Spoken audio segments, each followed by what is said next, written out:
There are spirits everywhere, watching, waiting, seeking that opportune time to reveal themselves like no other.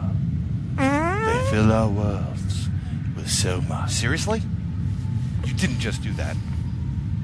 You farted on the promo? What's wrong with you? I thought you were a professional. Go away. Go. I got it. Hey everybody, it's Bryan Bowden, host of Nobo Boomy, where we explore deep inside the Goblin universe. We have an amazing show that covers the paranormal, conspiracies, music, art, entertainment, trending topics, and so much more. Please join us by subscribing to the show on Podbean at InsideTheGoblinUniverse.podbean.com, on iTunes, Google Play, Spotify, Stitcher, TuneIn, and everywhere you find podcasts. It's an informative, fun, and overall entertaining good time, and we'll keep the gas to ourselves. Why don't you burp next time? Someone get me Brian Anderson. Ladies and gentlemen, the results of the contest mentioned in episode 16 will be available after this episode, 17. We hope you enjoy the show.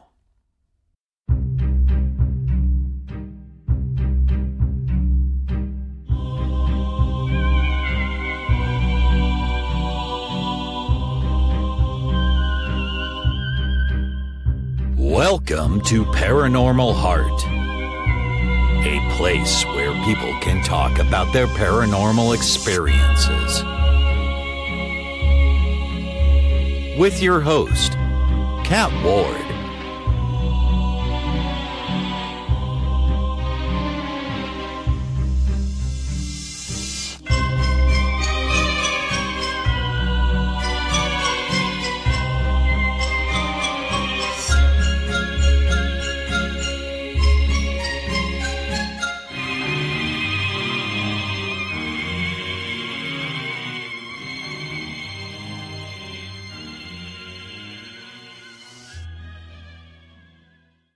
Hey everyone, welcome back to Paranormal Heart, your monthly paranormal podcast, where you can find Boo and I on Podbean, YouTube, radioandpodcast.com, Stitcher, Spotify, Paranormal Radio, TuneIn, and IamDarkwaters.com.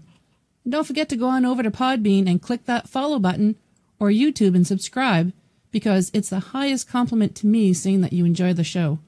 And I've recently noticed more and more people from around the world are listening.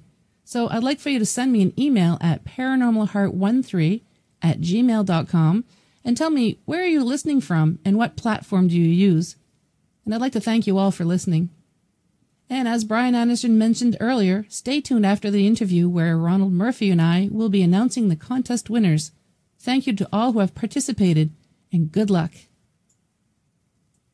My next guest has experienced some unusual events as a child, which fueled his curiosity that later propelled him into becoming a UFO, cryptid, and paranormal researcher and investigator.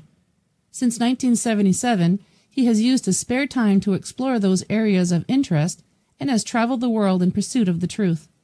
He's an active member of International Remote Viewers Association, Bronxville Paranormal Society. He's co-host with Ronald Murphy on the award-winning Inside the Goblin Universe podcast, host of Nobo Boomy podcast. He's also a published author, musician, and artist. Folks, he's involved in so many aspects of the paranormal field and beyond, I just can't keep track of what he's up to. And I'll provide the links to where you can find out more about him. So please help me welcome Mr. Bryan Bowden. Hey, Brian, welcome to Paranormal Heart. I thank you for having me on. Pleasure to be here. Pleasure's all mine. I'm really happy that you're here. So, before we start things, I just want to apologize to you and my listeners. It's been a really rough month. I've been recuperating from pneumonia, so I apologize if my voice kind of starts to disappear or if I start coughing. Just to give you a little heads up that I am okay. So, yeah. And we're going to do something a little different today with this guest. Instead of talking about ghosts, we're going to be talking about aliens and UFOs. Oh, I love those things. That's why you're here. Thank you. It's good to be talking about them. UFOs and cryptids and stuff. I could start whatever you want. You want any bio info? I know you did that in the beginning, but So just so you know, I've been in this investigative, quizzical, question-seeking and answer-seeking phase since I've been like 6, 7 years old. But I really started doing it seriously the last 20, 30 years. Yeah, I'm old.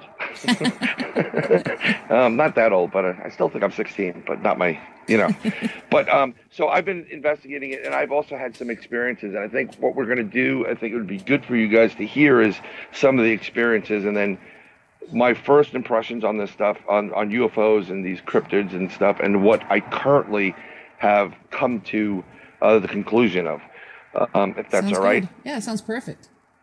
Sure. My first UFO took place in Winsted, Connecticut, which is the northeastern part of Connecticut. I was a very young lad. It's back in the 70s, early about 77, I would say. I was in sleepaway camp. Thankfully, my mother was a teacher, and she ran the girl side. So I was on the boy side. We got a great free summer. And I distinctly remember going out and with about 8 of my bunkmates, and we were checking out the side. It was a full moon, and one of those moons where you look at it and it kind of looked like a $50 or a big coin, if you don't have $50. And it was just bright, and it lit up the trees. It's beautiful. You kind of see the stars. And then from the right side of our view came in this fireball, which is just a little bit smaller than the moon. Wow. And yeah, it was pretty impressive. And it was round, and it looked like fire or sparks or something, and it just flew. And everybody was like, oh my God, what is that? And then, of course, half of them ran in, we just saw a UFO, we just saw a UFO. And that was my first experience that summer with a UFO, an unidentified flying object, legitimate, like something in the sky. Now, most people would say, oh, you probably saw a meteorite or, an asteroid coming in. Totally different, because I've seen several of those. And it did not have the same vibe. And if this was an asteroid coming in or, a meteorite, I mean, we would probably had a Earth human extinction mode at that point. That's how big this thing was. Wow. This was really, really large. And of course, from that point, I mean, I started even asking more questions. A really good buddy of mine here, back at home, we started contacting NASA, and we asked about space programs, and we created the Eisenhower Space Port over here in New York City. The guy was really friendly. His name's Bill O'Donnellson. I still remember him. And they would send us all these great things on the Apollo, the lunar landers, and patches and pictures. I mean, this was cool as a kid. Fast forward a couple of years, even up in that camp, because you could see this, there's very little light pollution, we would see these objects floating in the sky. You spend a lot of time up late at night seeing a row of, stars everywhere, and you'd see these little dots that would just start, flying around. Totally different. This is previous to a lot of the satellite and space junk that's in there. So it was pretty much the start of the space program. It's the 70s. Yes, we had satellites up there, but we shouldn't have had as many as, there shouldn't have been that many things floating around in space. And there would be white lights, there'd be yellow lights, and red dots flying across. I've also been, that just kicked off my research into aliens and life elsewhere out of the planet. Of course, I always thought there were the little green aliens at one point, and, which would look like the grays. But that over time, as I became more an adult and started reading more and researching more, it changed. There are a variety of races out there of aliens, and from reptilians to insectoids to there's little grays, there's medium-sized grays, there's even larger grays. There's more humanistic grays, which may be hybrids between humans and the gray aliens themselves. And then, of course, you have the Nordics, and there's a bunch of other type of races that seem to be, I don't know if they're monitoring this planet or observing it or actually conducting full-blown exercises here. It depends on who you talk to and what the flavor of the month is. But I definitely know that these races have been here for centuries, since the beginning. And they're very good at what they do. A lot of them are observers. If you read a book from Derek Tyler, I think The Unconvenient Truth, I believe it is, or something about UFOs, I'll get the exact title. We had him on as a guest, and he has 3 chapters alone that pretty much starts the book. That scared the hell out of me, because he's an experiencer, and it really scared the hell out of me.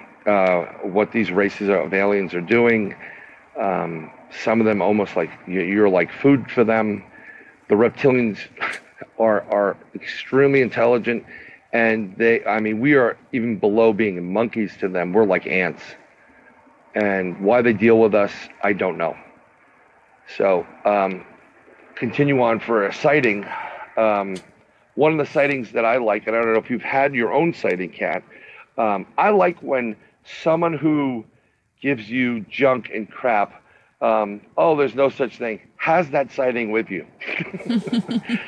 Yes, I love that, because it's one of those, I told you, see, one of those moments. And that just happened to happen. Nice. In the 90s, early 90s, about 93, I believe it is, 93, 94. And I met this girl, who I'm now presently married to, but we were dating then. It's when we first started, and I was working at her summer camp, which happened to be in Waterbury, Connecticut. I didn't go back to my summer camp, which is Winstead, but I went to Waterbury because I'm a fool for love. So my birthday's July 4th, and I still have people and friends up there in that camp, and it was one of those long weekends, Independence Day, I think it was on a Monday, so that means they gave you off, most people took off Friday, and then you have Saturday, Sunday, Monday, so it was a long weekend.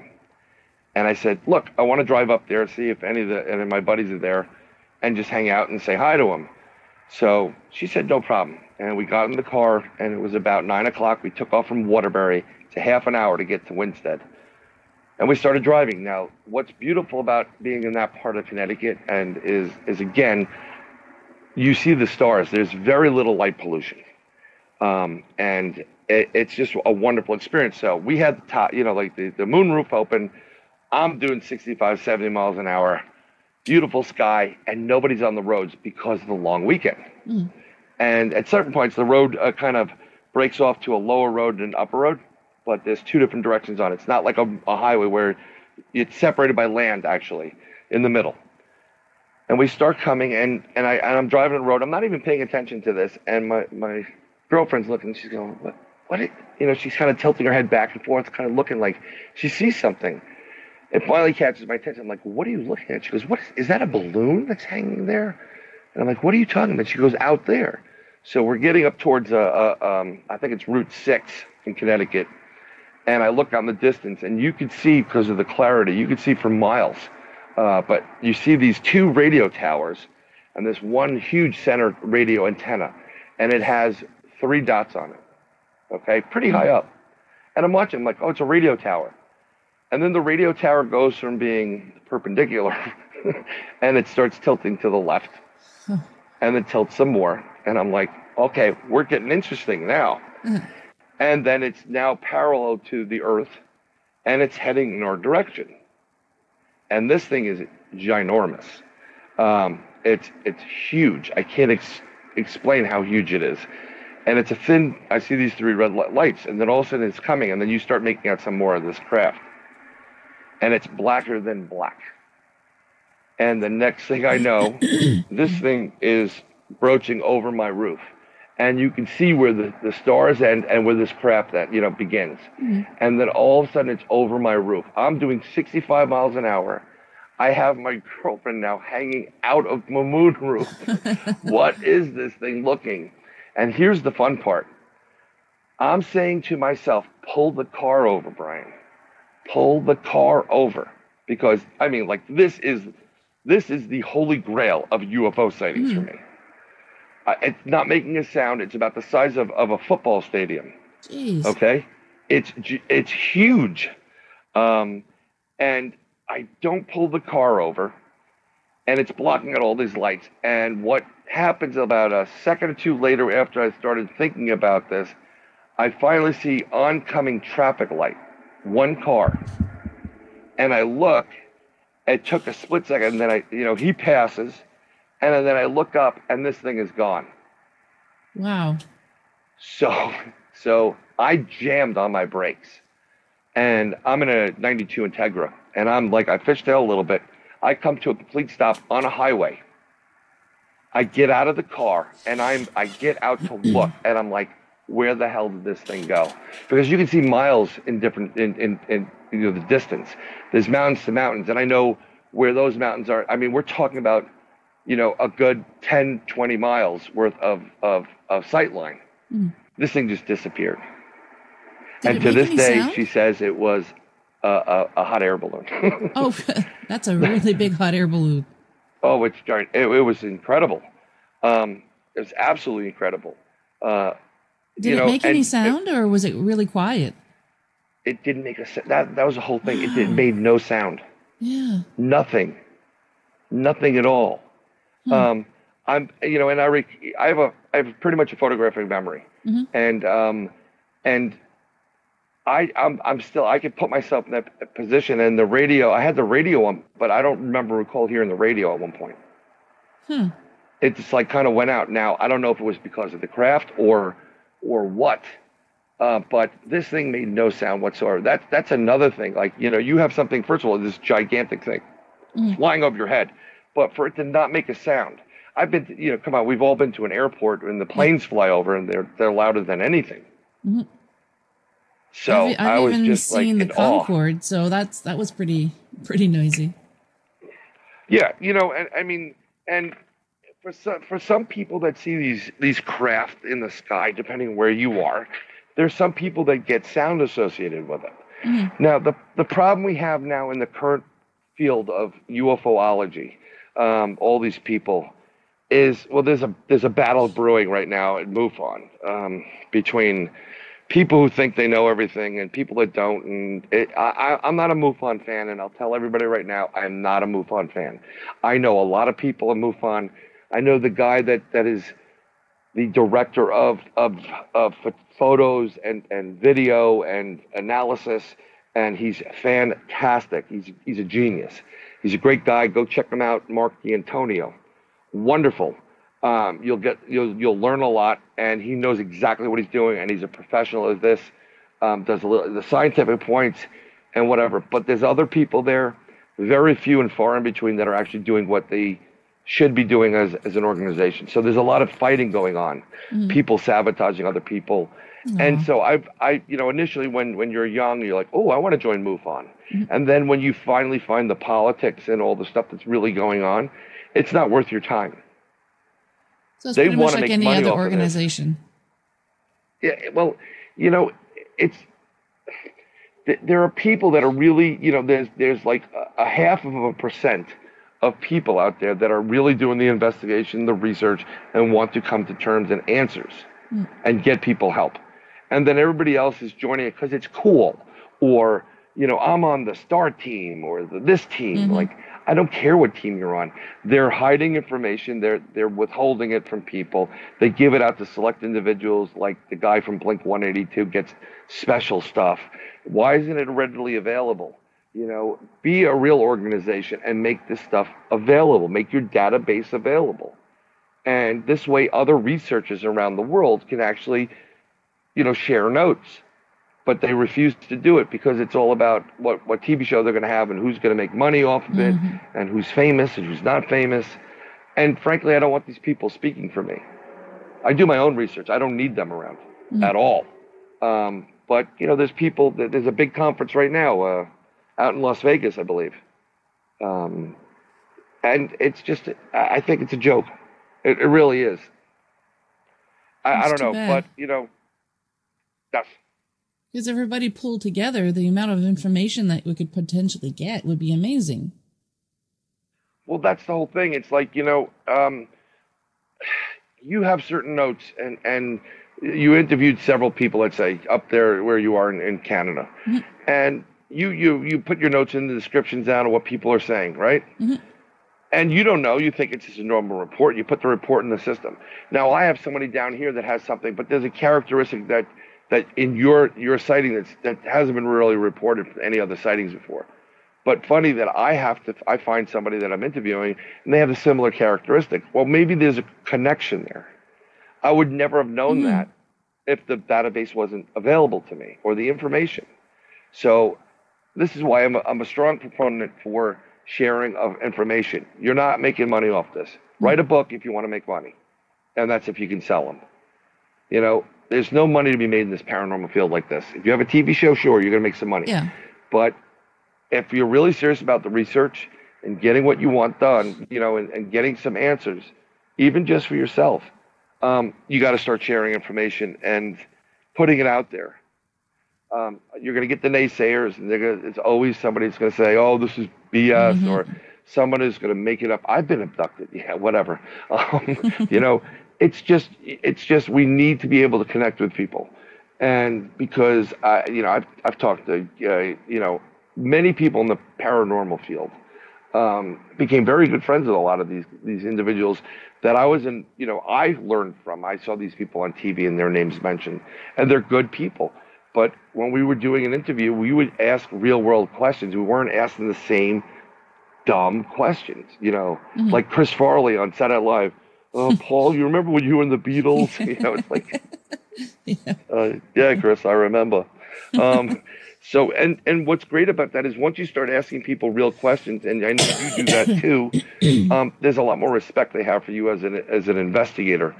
Not only is it, bringing this out on your show, which is a fantastic, show that you have, but they respect you as an individual, and that's more important than anything else. Agreed. So, yeah. So I was recently reading, want to get your take on this. So Sure. I don't know if I'm pronouncing it right. METI, which stands for the Messaging Extraterrestrial Intelligence. Apparently they had some kind of an international meeting. I don't know when that was. It could have been last week, could have been last year. I don't know. They figure that aliens have been watching us sort of like a galactic zoo, protecting us from the truth of their existence. And it kind of reminded me of that Star Trek Next Generation episode where a native on a planet that they were observing got injured and they beamed them up on the Enterprise.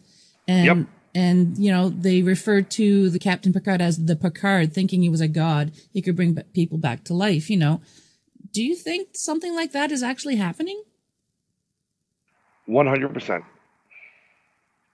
100%.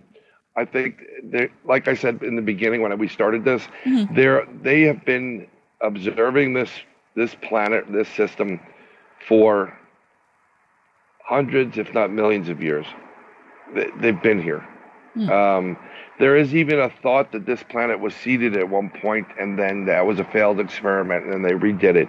Kind of like whenever I hear this stuff, I kind of always think of a Hitchhiker's Guide to the Galaxy when they're rebuilding Earth after they blow it up, and they have to put the bones down to so many feet, and and like he's watching this take place. I know. I definitely believe that a lot of the sightings around there, especially in the biblical times of angels, I think a lot of that has to do with extraterrestrials, and of course, it's just why would you travel from wherever you're traveling from to this planet only and check it out only in the last 1,000 years, 10,000 years, 2,000 years, whatever? No, I mean, this is something that's been going on for millennia. And, I don't think it really needed a genius or a get together of these people and METI to really come to that conclusion. I mean, I'm sorry, it's obvious. It has to be obvious because there's been reports of this stuff all the time. You look at some of the ancient manuscripts, there are reports of strange crafts. Look at all the ruins, the Aztecs, they've had, people look like spacemen. There's no such thing as coincidence. I forgot who said that, but it's the truth. There's no such thing as coincidence. So, it's just, the problem is you also have families now that have been taken generation after generation after generation after generation. So I've always had that feeling because I grew up watching Mutual of Omaha's Wild Kingdom. Yeah, me too. Remember that? Yep. And you get the helicopter flying over the gazelles. Some guy comes out with a rifle, pops one. They go down there, they tag it, bag it, take the blood, take whatever. I mean, I think of the same thing taking place with humans. Yeah. And the problem is we're just not learning our lesson. I don't know what the lesson is, though. I don't really know if it's a kumbaya lesson. I do think we need to treat people better, but we are very destructive. But I don't think it's always, like we have to be peaceful and stuff. I look at the yin yang of everything, where there's a lot of good, there's a little bad, and where there's a lot of bad, there's a little good. This is Earth. This is what it is. A little bit of everything. Yep. It's sorry about the cough, but no worries. It's very interesting. I mean, case in point, and I'll tell you another UFO story. So, as some of you may know or not know, I'm part of the Bronxville Paranormal Society, and they're after we did Brian. we did an investigation, 2015 in Nuclear Lake, because of high strangeness and stuff. So we went out there and we spent. It was Halloween, Hallows Eve. There was a meteor shower, full moon, or a supermoon, clear skies. We were in the middle. We went 2 miles into this lake. We set up camp where Al had an experience with someone else that was there, some strange rocks. And at that point where we're there, I mean, pitch black. You cannot see in front of your face. But we had all the cameras FLIR. We had infrared. We had full spectrum. We had video. We had lighting. We had everything. And we had an experience with a bipedal cryptid, ginormous, your classic Bigfoot Sasquatch. We had the bluff charge. We had the whoops. We had tree knocks. We had rock knocks. And I had a boulder thrown at me at the end of this. And at that point, what happened basically is, I mean, you could feel the presence. It's kind of like when you know it's in the summer, when you know it's going to rain because you kind of can taste it. You can feel the pressure. Yep. That's what it was like, and it was very intense. And I'm thinking there was infrasound being used because it started to prey on your emotions. When the bluff charge happened, and one of the guys there that got the bluff charge took off, we said hold our ground. We held the ground, and it was pretty interesting. This thing gave us whoops, 3 whoops, whoop whoop whoop. No more than 30 feet from where we were standing. We took pictures in full spectrum video, FLIR. We got nothing. And it moved from point A to point B, which is about 1.5 miles down the road, in under a second. Wow. And it was an intense feeling. And as soon as it left, the pressure went, everything went, things went back to normal. It was like, wow, that was just really intense. It was a long, that we were there for a couple hours. It was an intense period. And this thing left, and instantaneously, as if like someone, that was sitting on your chest got up from your chest.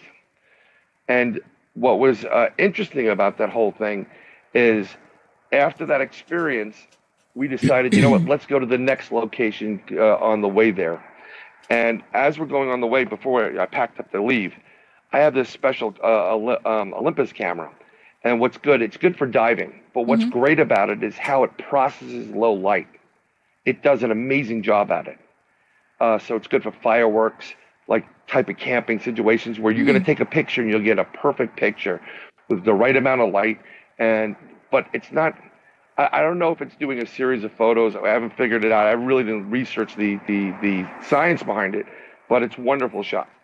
So I was putting everything in my bag, and I stopped for a second, and I said, nope, I'm going to keep this on me. I don't want to be that guy that sees something and doesn't have the camera ready, and I put it in my breast pocket. So we left that area. We started walking around the area, around the other end of this tip of the lake where we were. And as we're walking around, you could see the lake's about 2 miles. It's about 2 miles from where we are to the beginning of the lake. And you can see this beautiful sky. Of course, full moon, lots of stars, very little traffic, air traffic.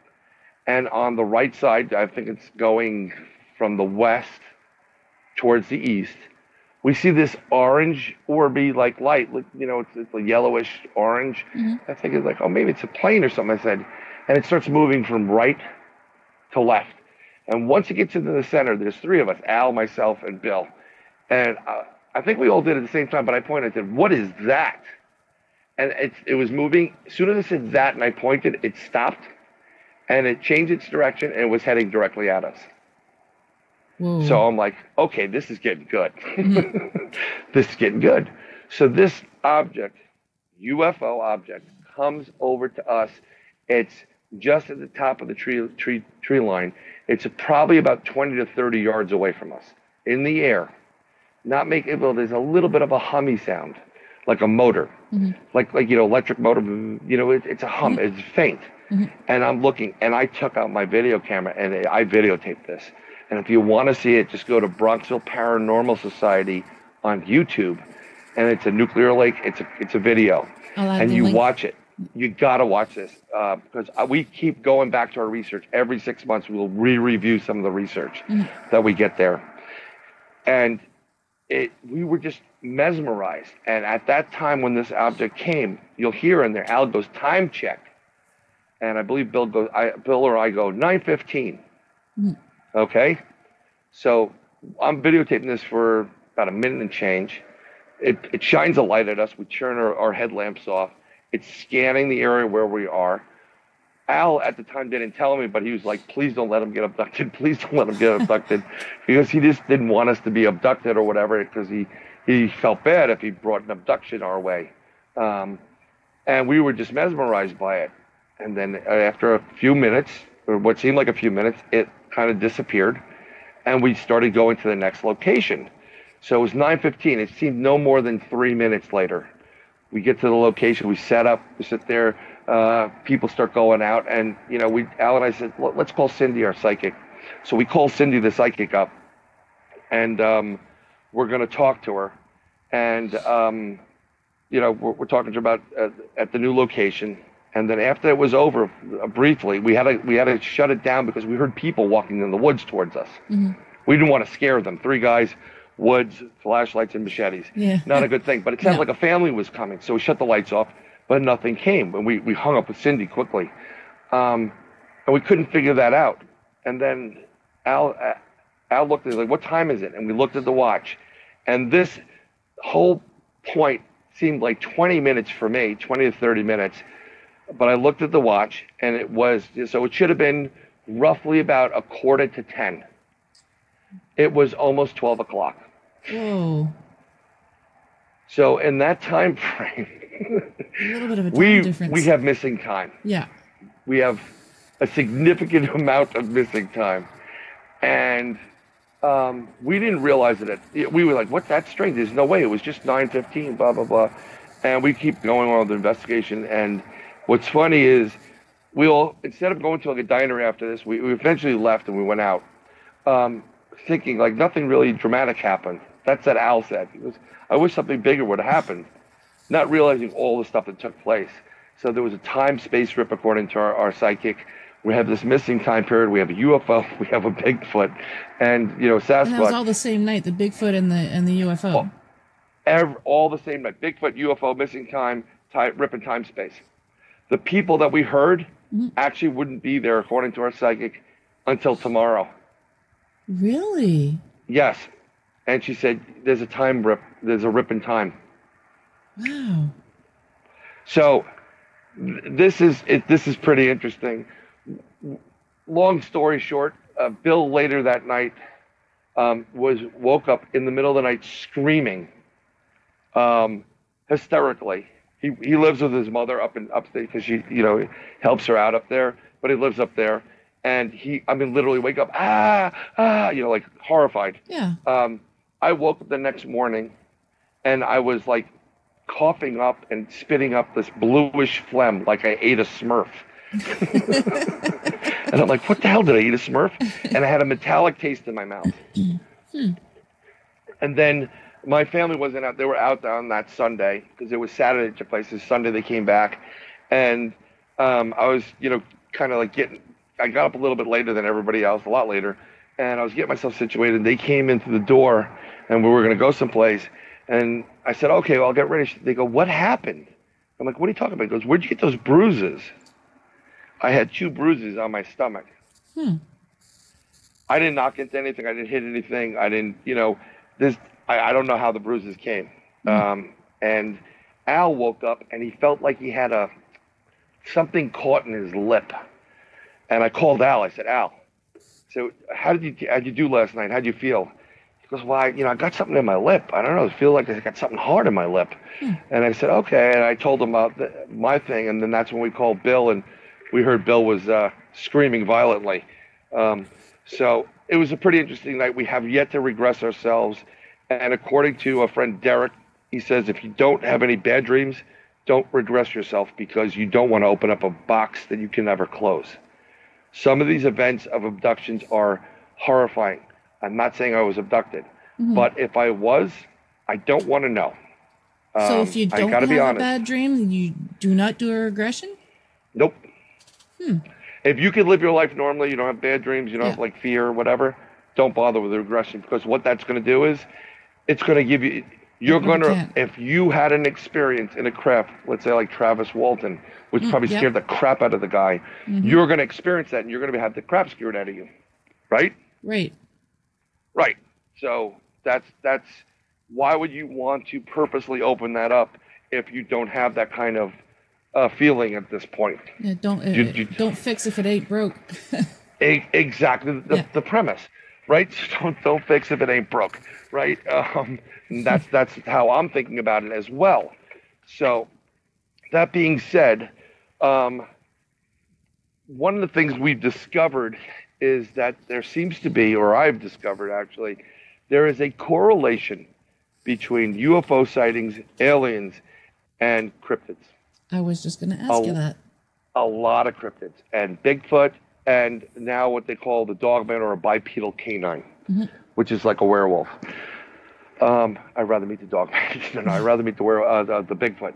So there's a lot of stories about people having UFO encounters or an experience. They see a craft, and there's one story that took place in Pennsylvania, and these people were out. It's about a barn. It's on a farm's property, young guys, and there's a UFO that comes overhead. So these guys start seeing the craft, and they follow it on the property.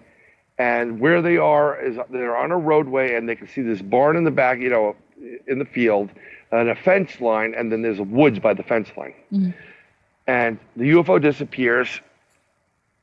A little red thing is dropped into the woods area from the UFO, and they're hanging out there. They're watching this thing. The next thing you know, they see what they looks like 3 Sasquatch coming from the woods, but they're glowing. So these guys are like, looking at this thing, and they challenge it. They see it, and one of the guys takes off his shotgun, and he challenges this thing, and he takes a shot at it, and it just stands its ground. And the next, the next thing you know, it starts moving towards him, so he shoots again. And at that point, the thing started taking off and running towards them. They didn't stay long enough. They got in the truck, and they just hauled ass out. Something very interesting in the same type of area, there was a woman who lived in the area. This is primarily off the grid type of area in the woods. And I'm jumping into cryptids, but there was a UFO sighting. There's been plenty of UFO sightings near these woods. So this woman contacted a third-party investigator in the state of Pennsylvania. And this is exactly what happens. She's in her cabin. She's off the grid. Little dirt road going up to the cabin. And in the cabin, she hears a ruckus going on outside of her porch. And she thinks it's those damn coyotes again, wolves and coyotes. So she's going to teach this thing a lesson. Grabs her double-barrel shotgun, loads it up, walks to the door, opens the door, and standing in front of her is a Sasquatch, 8 feet tall, right in front of her face. Without missing a beat, it was a split second, boom, blows a hole through this thing. And what she says is, there was nothing there but white light. It beamed out at her, And the next thing you know, it all disappeared. Wow. So, you start hearing these stories and you're like, really? Really, are these cryptids part of the UFO? Are they like, some people were saying this relationship to the dogman, which is a werewolf cryptid. It's the dogs of the aliens. I don't buy that. But when you have a UFO in certain areas, or you have a cryptid, I guarantee you there'll be UFO sightings to back up that area. And if you have UFOs, you pretty much in the woods, you're going to be dealing with a Bigfoot and a Sasquatch. I've just seen the reports all the time, and it's you just don't want to think about these things. I think of this thing as a real flesh and blood creature. Thought of it, but I didn't want to have any type of association with UFOs. But maybe it's not necessarily that they're connected to the UFOs, but maybe they're connected to the ability to travel into different dimensions, like UFOs. And that's where my research currently lies right now, is to see what's going on dimensional wise. How these cryptids, well, everybody, when you take a picture of a Bigfoot, it's usually blurred. Blur, yeah. There's always blur. And everybody that you see on YouTube, anybody that posts a Bigfoot shot is always blurry. They're like, it's always blurry. Can't somebody take a good picture? It's not the fact you're not taking a good picture. You are taking a good picture. I believe wholeheartedly that Bigfoot, as well as the dogman cryptid, the werewolf, have the ability to use infrasound to put a cloak around themselves and distort, change the visual spectrum, and change the white noise so that it creates white noise around there, so you'll never get a shot of it if it's known that you're there. So for this to take place, this creature has to know that you're watching it or observing it. There are points when these creatures are caught on film, and one I pointed to actually is there's an eagle cam, and I forgot exactly where it is, but they had it on the nest to see some of the baby eagles being hatched, and it's so high up, it does capture around the eagle cam. You can see some of the forest around it, and you can see one specific area where it looks like it's hitting the ground, but it's a big distance. And in that video, it's online, you will see what looks like a Bigfoot. It's a giant monkey playing around and walking around there, and it's crystal clear. Unfortunately, the camera wasn't strong enough to get the full details, but you clearly see this creature there.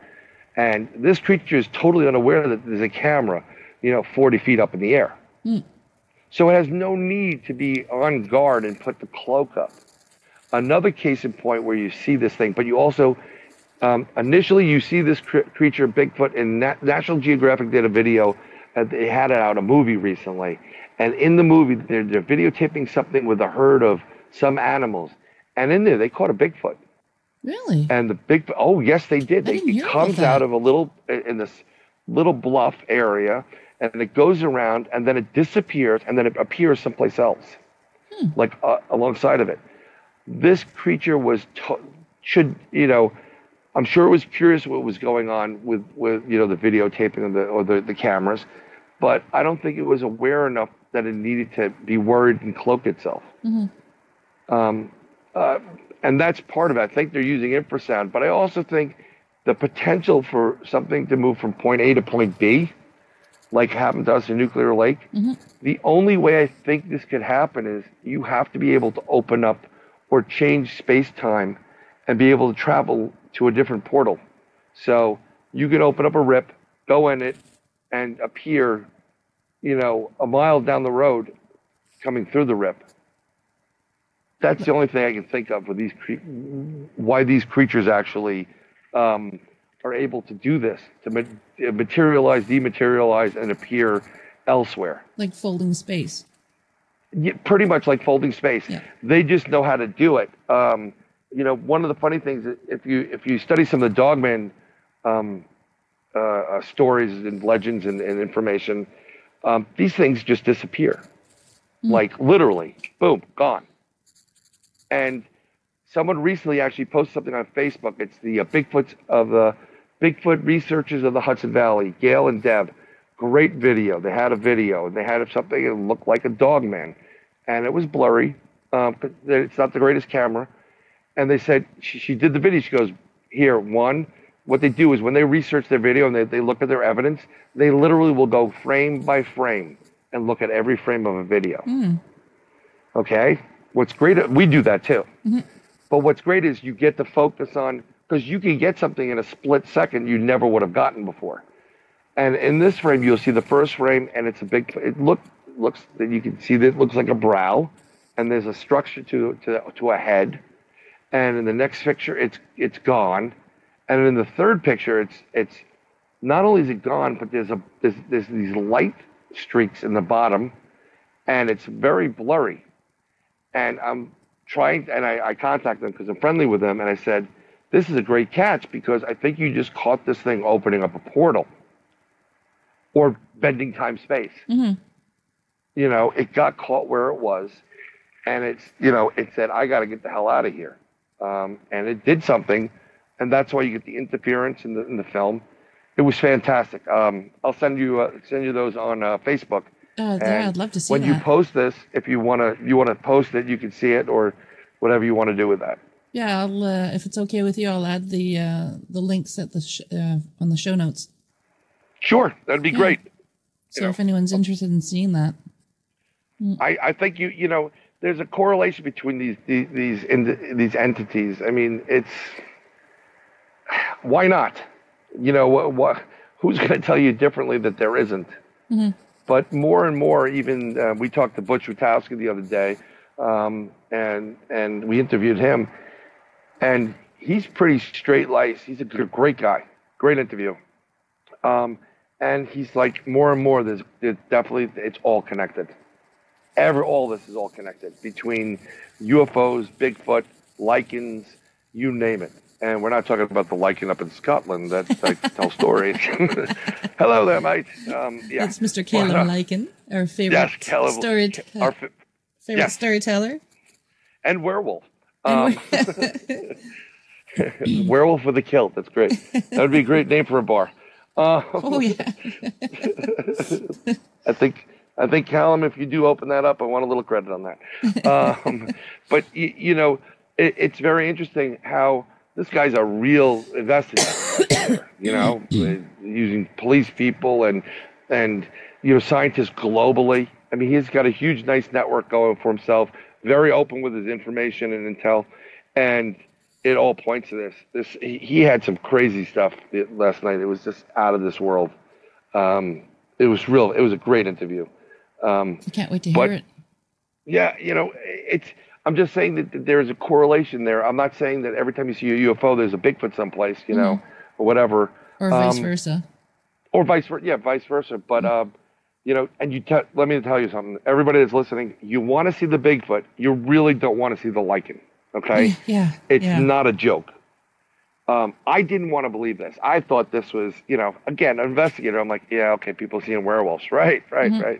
But this goes back in history. I mean, it goes into the 1800s, 1700s. There's reports of this. There was a report actually in New York. If you go to, there's a dogman chart, a map, global sighting map online. Someone did a Google map of that, and people keep adding to it. And in the 1800s, or early 1800s, on Broadway in New York, the police took out a werewolf. They shot and they killed a werewolf. I never heard of that. That's wild. I was just like, okay, I got to go find out. And the New York City Police Department will not talk to you about that. They will, they won't. You have to go back to microfiche, Oh, wow. That's film, people. They're before Google. We actually got to go to this building that had these things in it called books and film. But yeah, microfiche. And I was listening to another investigator. I forgot his name. There was a guy that has a program, and he's kind of connected in the Hollywood area. So they got they have the Real podcast. And he was doing an investigation. He spent some time in the New York City Police Department, And what he discovered is every police department around the U.S., if not globally, but he said definitely U.S., has a X-Files type division in it. I always wondered about that. Yep, they have an X-Files division. They have people specifically assigned to these cases, vampires, werewolves, strange, weird, paranormal-based things. And they do investigate it. And it's something that's not talked about. It's kept on the very, very much on the hush-hush. But they do investigate this. And he was because he was doing research for this podcast and possibly a TV series. And he said the stuff they had down there would blow your mind. These are the things like if you got a chance to see it, I'd like to see those case files. Yeah, that would be really interesting. Well, what scary stuff do you have up where you are? There's got to be an urban legend about something or that's been around for centuries. Oh, yeah, every town has that. Yeah, we have throughout Canada we have Sasquatch sightings. Loup-garou, of course, which is a variant of the werewolf. So many like lake monsters. We have it all up here. Yep. I mean, when I went up, I used to go up to St. Andrews, up there in Canada, or as my wife called it, Canada. Canada. Let's go to Canada. Okay, where is that? Is it in the Caribbean? And I literally sat on the side of the road where Ogopogo, I believe it is. We were up by that lake where your lake monster is. Oh, yeah. Ogopogo's in BC. I don't know which one that one would be in St. Andrews. There's another lake monster up in that area. Yep. I forgot the name of the lake, but it's literally in St. Andrews, right? Near St. Andrews. Yeah. It's on the way to St. John's. Yeah, St. John. Okay. St. John's is in Newfoundland. St. John's in New Brunswick. Okay, so it's St. John. Yeah, and if you're heading towards St. John, because I got yelled at for that too, St. John and St. John's. It's like going to Hawaii, like take the King Kamehameha to the King Kamehameha. Like what? I swear to God, they have the King Kamehameha, Antiques King Kamehameha, which is 2, and then everything's King Kamehameha. But we're sitting there, and I'm sitting there, and my dog loves the water. I have a bull terrier. Yeah. If you're in Canada, it's a Don Cherry dog. Oh, nice, yeah. Yeah, I had him, and he's like, he wants to go swimming. And we're sitting, and I'm sitting there with my wife, well before kids. And after about 10 minutes, like looking out in the water, we're right there on the water. It's like, what are we doing? I said, just watch. Because it was a nice scene. And so about 10 minutes later, she goes, like, seriously, what are we doing here? Why are we sitting here? I said, because this lake has a lake monster in it, like Loch Ness. And then she looked at me and she says, turn the fucking car on and let's get going because I'm going to kill you. Pardon the French people. But that's what she said. So that didn't last too long. She would never be good on an investigation. So I take it she's not a believer. No, she's the one that saw the UFO and hanging out of the roof of the car, and she still thinks it's a hot air balloon or whatever. And you know what? We have another video. We were at my aunt's house in Jersey Shore, and I saw this thing hovering in the sky, and it looked like the Nazi Bell UFO, really small. And I have the video. I posted it up. I'll tag you in it, so you can share it with people, or I can put it in Paranormal Heart, the group online, and it's really funny. Now I noticed this because we're outside my aunt's house. We're in the pool, and I'm looking at this thing, and it's up in the air, and I thought it was balloons or a bags, like garbage bags. And then, but what happened? It was moving, and the next thing you know, you hear military jets coming, and as they got closer to where we were, where I'm seeing this object, the thing blinked out. The jets went by. I mean, and then because we saw the jets, it blinked out. The jets go by, and then when the jets start going further out, the thing comes back on. This happened several times. But I videotaped this thing and I got close to it, and you will see. And I actually did a presentation at the oh Jesus, up in Joe's. There was a group there, Paracon. There was some kind of paranormal convention over in Scranton. And I did my presentation on my own personal experiences, because I think let's not stop talking about other people's stuff. I'm going to show you what I personally took. Yeah. You explain it, but I'm going to show it and go into detail with you. And in the video, which is classic, I said, well, maybe something, and my wife said something else, and I said, yeah, whatever. I'm just not going to fight this. Like it's a UFO. It's a classic UFO. Looks like the Nazi bell, that type of shape. I wish I had better camera at the time, but I didn't. It was pretty intense. It was great. And this hopefully coming up in this month of May, I'm going to be over with the crypto guru Ron Murphy. Yep. We're going to be at the Bigfoot camping event, 3-day event over in Western PA. And one of the things we're going to do there is we're going to do a night hike for Sasquatch. But what I want to do on that, and I'm hoping we have good weather, I want to do something called the CE5. And what a CE5 is a close encounter of the fifth kind. It's an active encounter. You actively asking and requesting aliens and races of these extraterrestrial beings to make contact with you. And where's this? This is going to be up in Bear Run, I think it is. It's up in Louise. It's in Pennsylvania, and I'm trying to get the date right now. It's about May. It's the last weekend in May, so it's the 30th, 31st, and up to the 2nd of June. I will also put that in Paranormal Heart so you can check it out. They still have tickets there. There's going to be a lot of guys there. The Mountain Monsters are going to be there. Bobo's going to be there from Finding Bigfoot with Cliff. Stacy Brown, who's a Bigfoot researcher out of Florida.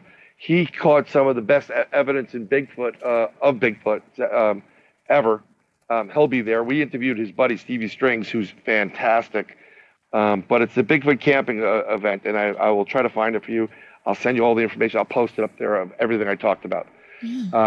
I'll send it to you, and then you can just like copy and paste it when it's time for whatever. Sure. Yeah. So when this comes out, so people can reference it while they're listening or driving in their cars. You should be looking at your phone. Do not look at your phone when you're driving, people. Do not listen to Bryan. And then again in May, just so you know, on the 18th, we have Para Unity Expo that I'm going to be in, and Ron is going to be there too. So he's going to be handling the cryptid side of it, and I'm going to be handling the UFO side of it. Awesome. But like I said, these two correlate to each other. They go hand in hand. So Ron and I are just going to be putting on a good show. We'll have lots of information, and we're just going to make it one heck of a presentation for everybody. Sure, and that raises funds for people. So that's going to be it's one of those helpful ones on the Paracons. So if you're in the area and you guys want to come down from Canada, we don't have the wall up there yet. We're putting up a snow wall. Yeah, I think maybe you just put it up around Trudeau. A permanent wall around his car. It's like, I can't get out, people. Don't worry, we'll throw you fresh socks. It's okay. But this is what I'm going to be talking about primarily there, the relationship about, the UFO sightings throughout the years. Hopefully you're going to have a couple of nice exhibits with, I'm trying to put together these posters that are life-size. So an 8-foot tall reptilian that you could stand next to and take a picture of it with it, and a Bigfoot and some of the other ones, the grays and stuff like that. That'll be pretty cool. Oh, I think it's going to be fantastic. You could have Bigfoot cutouts where the face, you just put the person's face in there, and reptilians. Yeah, that would be pretty interesting. That would be, that's not a bad idea. My God, he looks just like your father. It's one of those moments there. But it's just every time I see UFOs or I see an object. I don't know if you do this. But I was driving actually recently near me, going to the New York State UFO Project meeting, which I co-founder, co-director of, and this is it's a meeting, a live meeting once a month where we get people that have had experiences that don't know where to go, and don't know who to talk to about it. It's an open forum. Everybody's treated with respect. It's not just UFOs. Nice. It's anything relating to the paranormal, because I've met plenty of people that are freaked out by these things. They hear about it and then they research it and they can't wrap their minds about it. And we're there to let them vent, and then try to give them some good information. But on the way there, I'm driving, and I noticed this because we do have a lot of air traffic. But you will have I just noticed a little. It's almost like a reflection, like when you catch like a watch and it just glimmers or shimmers. And every time I see those, I stop or try to pull the car over, and I'm kind of looking because that could be a craft. You just don't know, what you're looking at. Unless you do a CE5, and we've done that. We did that in Pine Bush last year, and we literally had a craft appear overhead. Really? Oh. How big? Pretty darn big. We were there. I was tired. Al was tired. We were hoping no one would show up to this last event. We were greeted by, 60 people, and then another like 50 people showed up.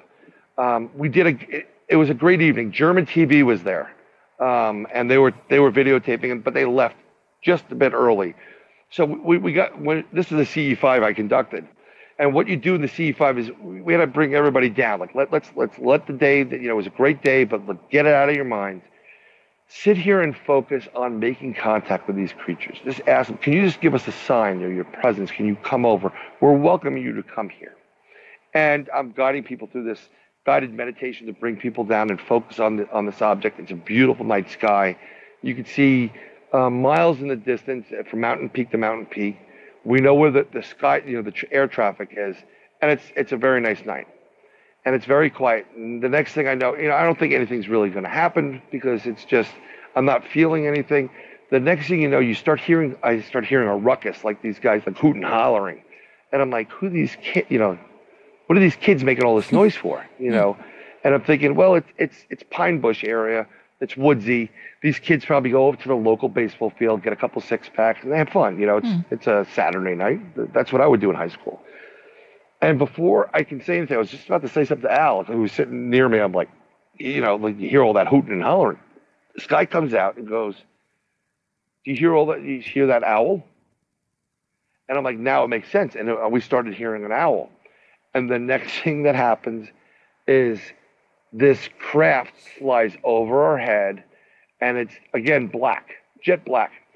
The only reason why we knew it was you can kind of see a little bit of an outline. It looked a little bit pointy, but in the center of this area that we're looking at was a hexagonal light, and it was a light. It was like LED-ish in color, a white LED-ish in color, but you can kind of see where the hexagon is. Yep. And then it just flew overhead, and everybody went, "Oh my God!" The oohs and ahs started. And then we started, Al started doing the signals with a flashlight. He got a powerful flashlight, and it would signal back. Then this thing started moving and took off, took into a distance and started making turns left, right, doing almost like acrobatics. And then it stopped.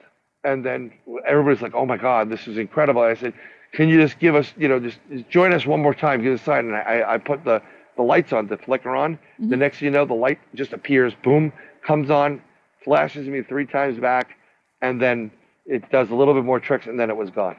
And I take it was quiet as well? Not a freaking sound. Wow. Yeah, could you feel any vibrations or anything? Nothing. Wow. Well, here's the problem, right? So you have this craft flying over your head, a lot of oohs and ahs and all this craziness, so your adrenaline's going. Yep. Whether you like it or not. But even without the adrenaline going, nothing. It literally was like, we hear you. We're making contact with you. We almost like they appreciated it, kind of thing. And then they took off. And it was just out of this world, incredible. That was my second great CE5 contact moment.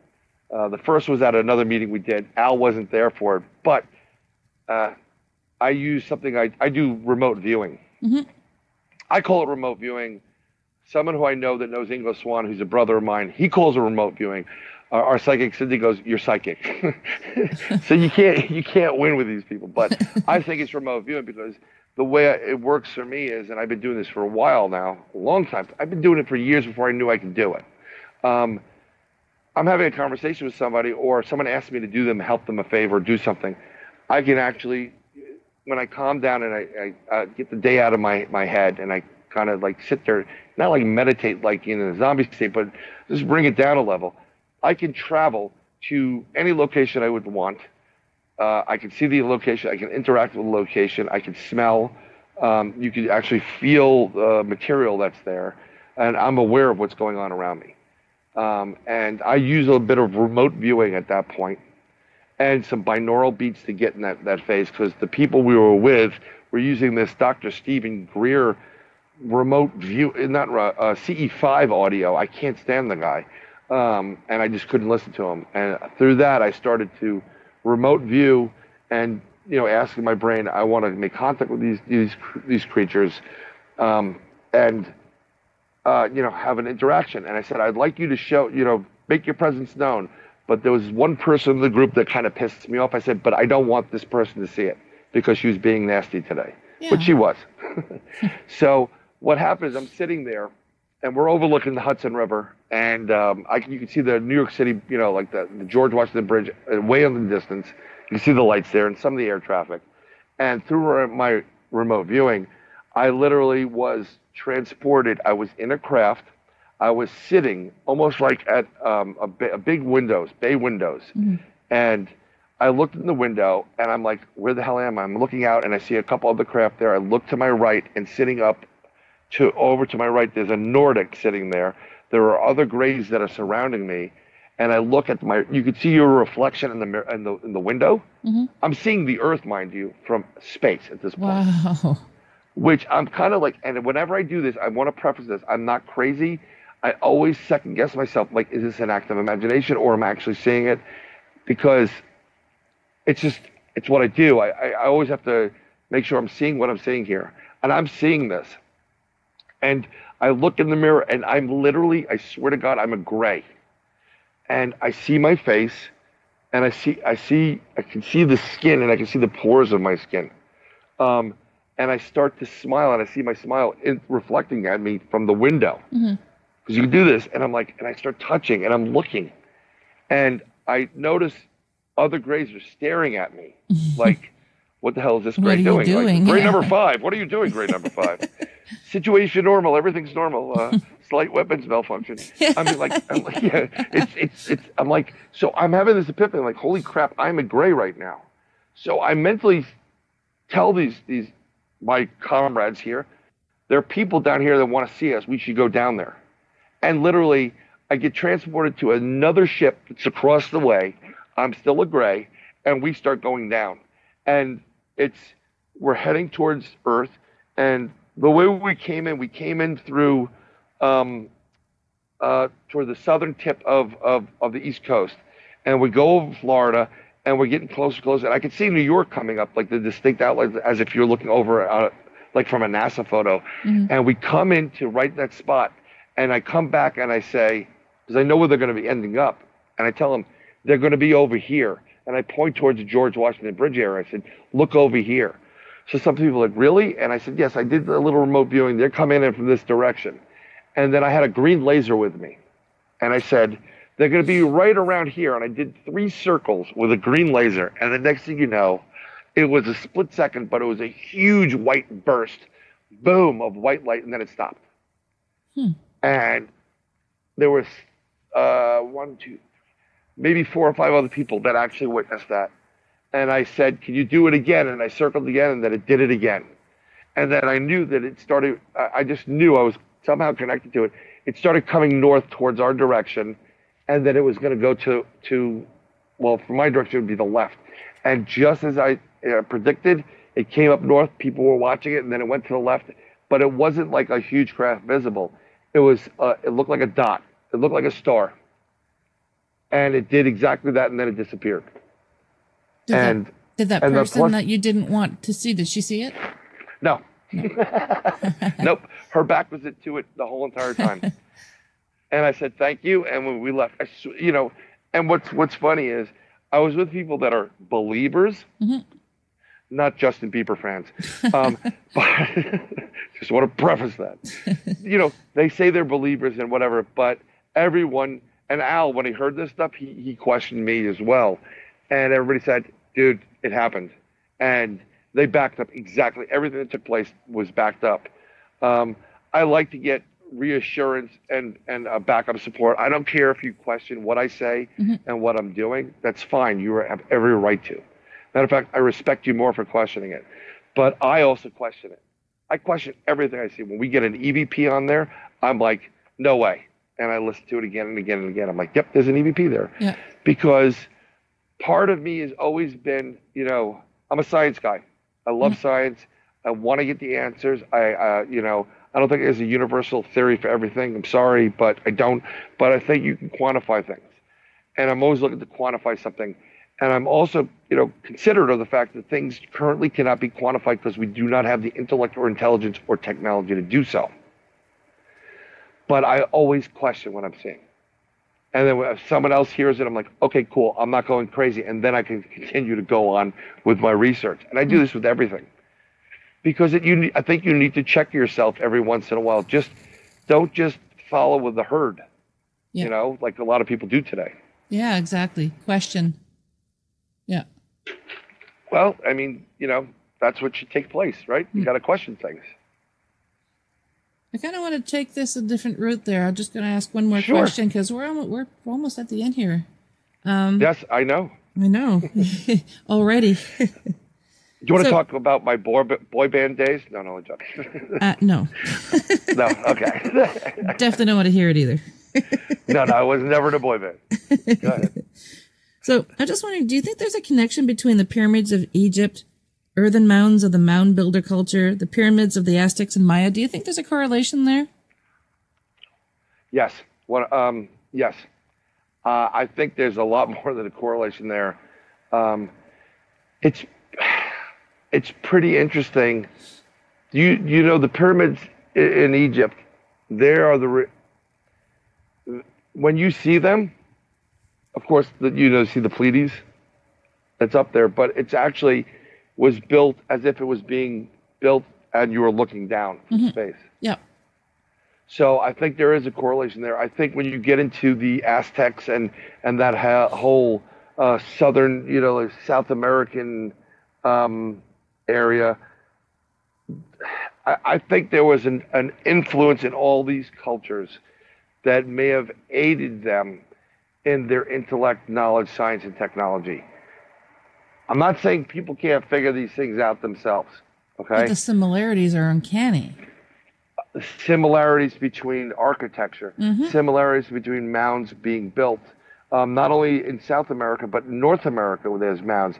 They also found a pyramid, which looks like to be a Aztecish in one of the lakes of Michigan. But the pyramid shape also, the way they're built and the cities are built, kind of a gel with what goes on in Egypt. And then there are other stone structures globally that have lots of similarities to them, you know, between the way that they're built.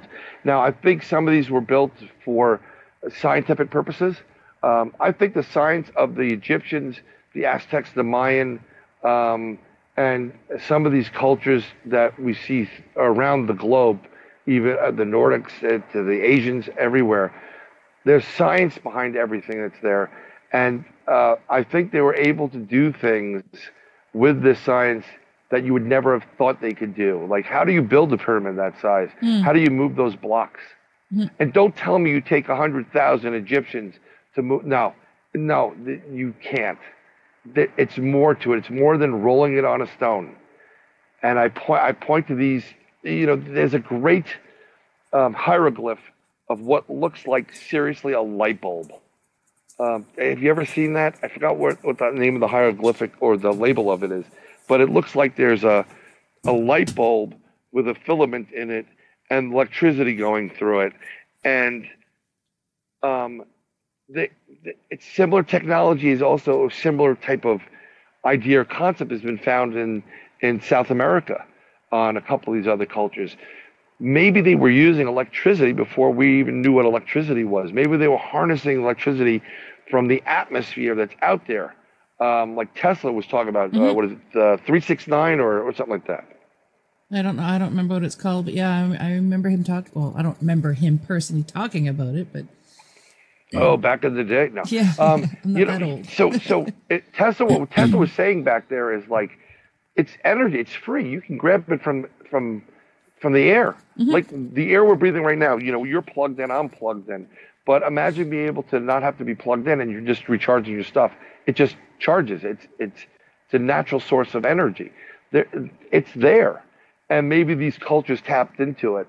Something that's very interesting is going to be coming out very soon. Edgar Casey talked about this years back, decades ago. He mentioned that they were going to discover secret chambers by the Sphinx, and it's going to turn history on its head. And inside of the chambers, it's almost like they're opening up the Oshkosh record, where it's just filled with a plethora of knowledge and information, and it's going to totally rock this world. That'll be amazing. It would be great. I think it would be fantastic to finally tell people, like, you're not the only ones out there. There were people before you. Yep. So that would be interesting. Well, my friend, we are at the end already. Well, I thank you for having me on. I hope I didn't talk too much today. Oh, God, no. Very interesting. So before we sign off, why don't you tell everyone, what's in the... You already talked a little bit what's going on in May, but where can we find you? What's your next project? I will. I'll tell you right now. I'm on every social media platform, but you can find me on Facebook. You can find me inside the goblinuniverse.com, the website. If you have questions for me, you can actually message me on Facebook, on Twitter. Basically everything. I think I just joined Snapchat only because my kids are on Snapchat and I want to see what the heck they are up to, which I just don't understand the whole concept. But they've got really great video face masks, which are hysterical. But yeah, I'm on all those sites, and questions at InsideTheGoblinUniverse.com. You could email me at that, and I will get your questions, and I will reply. Actually, and we've got a couple of shows coming up. This is what we're doing now. We're doing the show Inside the Goblin Universe, Ron Murphy and I. Love that show. I'm doing the show called Nobo Boomy, Nobody But Me. And then we're also branching off into two other shows called Portals of Perception and Sideshow Safari. And each of these are different. The perception one is how people view things, from religion to the different chakras, and what you need to do to get yourself into a better spot. That's interesting. I like that. Right. And then Sideshow Safari is basically when Ron and I come across things that are just unusual. We're going to be giving you 15 minutes of like there's a statue that's by me right now. Three statues. It's the Virgin Mary, and her eyes weep. Oil. And I'm going to go there. I'm going to videotape this. I'm going to discuss this. I'm going to interview this person that owns a really nice lady. And we're going to, talk about it, because these are the things that Barnum would have had on there, like, look at the mermaid boy. Yeah. and all these things are going to be little snippets. It's going to be 10 minutes, maybe 15 minutes max. Because, I love listening to podcasts. I love listening to your show, Kat. I love you. But sometimes I don't have the hour or 2 hours to listen to an episode. But I do have 15 minutes while I'm waiting for my kids to come out of a gymnastics or something like that. Yeah. Sometimes maybe the 15-minute podcast, kind of like the 7-minute abs, is going to be the future. I like that idea, because, a lot of times I'm driving 15, 20 minutes and I'm listening to a podcast that's an hour plus, and I don't have a chance to listen to all of it in one sitting. Right. And you want to, but, you're getting harassed by a spouse or, or your daughters or your boys or somebody's like, come on. Yeah. But you're getting up to who the ghosts are. Why is your podcast more important than us? Yeah, exactly. But that's where you can find me. And come out and visit. I have a book coming out, 2 books coming out, and they'll be out in about a month. One of it's poetry, but two of them are all about, actually I'm going to go into the connection between Indians, aliens, earth mounds, and we're going to even throw the Nephilim in there, and giants. Nice. It's pretty interesting. Nice. Yes. Well, thank you again, Bryan, for being on Paranormal Heart. Boo and I greatly appreciate it. Well, I thank Boo and you for having me on there. Thanks so much. And folks, don't forget, stay tuned. We will be announcing the 2 winners of the contest. Ooh, nice. Well, folks, the time has arrived. Time to announce the 2 winners of the contest. I hope you're as excited as my special guest here, Ronald Murphy, and I are. So, Ron, are you ready? I am ready. I'm very excited because I've never chosen a winner before. Really? Oh, this is cool. Never have. This is my first. Nice.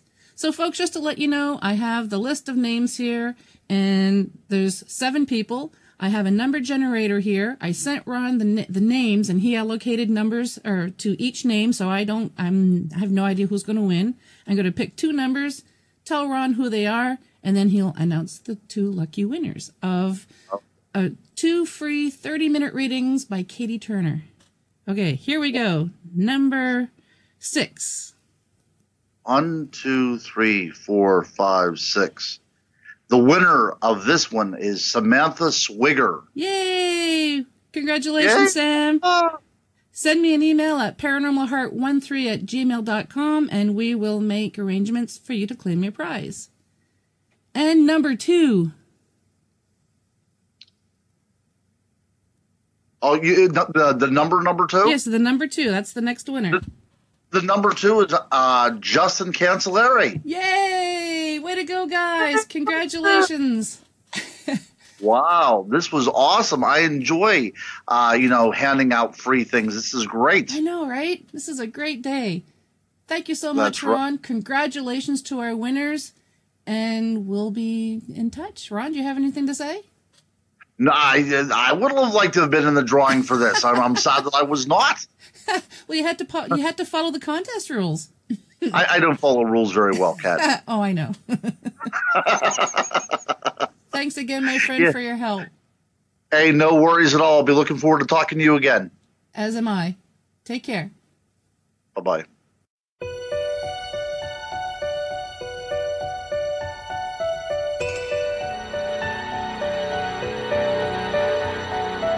Well, we've made it to the end of another episode.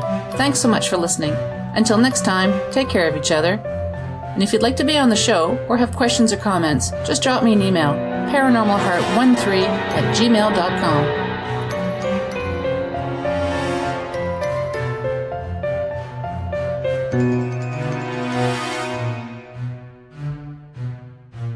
Paranormal Heart would like to extend a special thank you to PurplePlanet.com for supplying the music for the show. The views and opinions expressed on Paranormal Heart are those of the host and participants.